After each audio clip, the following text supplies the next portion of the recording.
when you limit yourself by allowing some external entity to decide which conversations you're allowed to have and ones you cannot have, that is a tremendously horrifically bad impediment on your personal liberty and your freedom.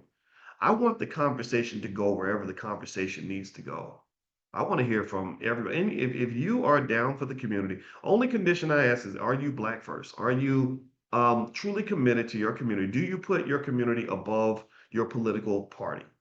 Do you put your community above everything else, whether it's gender, sexuality, all these other things? Do you put your community above even your fraternity or sorority? I mean, even though we get along very well with the Divine Nine, I don't care if you're an alpha and he's an omega. No, y'all brothers first, but they understand that, right? Because we got alphas and omegas and all kinds of people that come to the convention as well. I think that's the solution. I really do. I think it's a self-esteem issue. Do we want to win or not? Do we want to be better or not? Do we want to solve problems or not? Because if all you do, if you think you're solving a problem by sitting around and complaining about the problem, then you're wrong. If you think you're solving a problem by sitting around complaining about the people that created the problem, then you're wrong. If you think you're solving the problem by limiting where your solutions can exist or what kind of solution you can implement, then it's not going to work. This is true from a mathematical standpoint. This is mathematically true. There's something when I taught math at the University of Kentucky, there's a class that we had called dynamic optimization.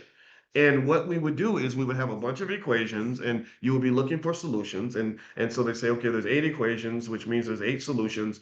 And what would happen mathematically? Pay attention. I want you to see, tell me if you can follow this, because I don't want to get too deep, but follow, see, let me know if you're getting this. Whenever you put a constraint on the system of equations, these equations are called systems. Whenever you put a constraint on the system, you obtain what is called a suboptimal solution. Let me say that again. Whenever you put a constraint on the system, you did not get the best solution.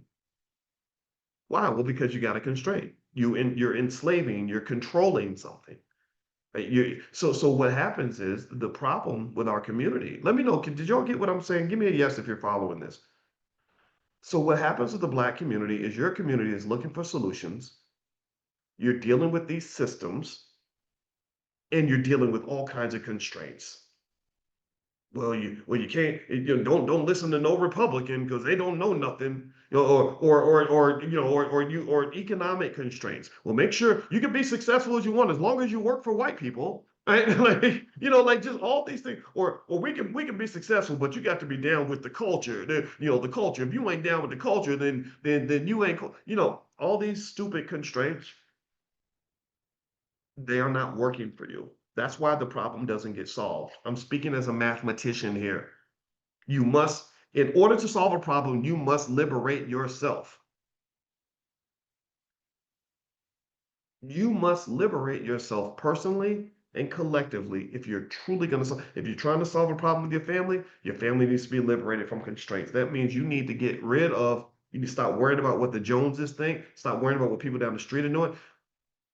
In our family, I remember the brilliance of my parents that I love them for so much was that they didn't give a damn what people down the street were doing. I would say, well, so and so, he did the same thing and he didn't get grounded for 2 weeks. My mother would say, I don't care what they're doing.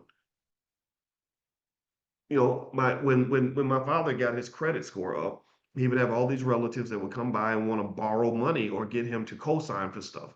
And he would say, I'm not doing nothing.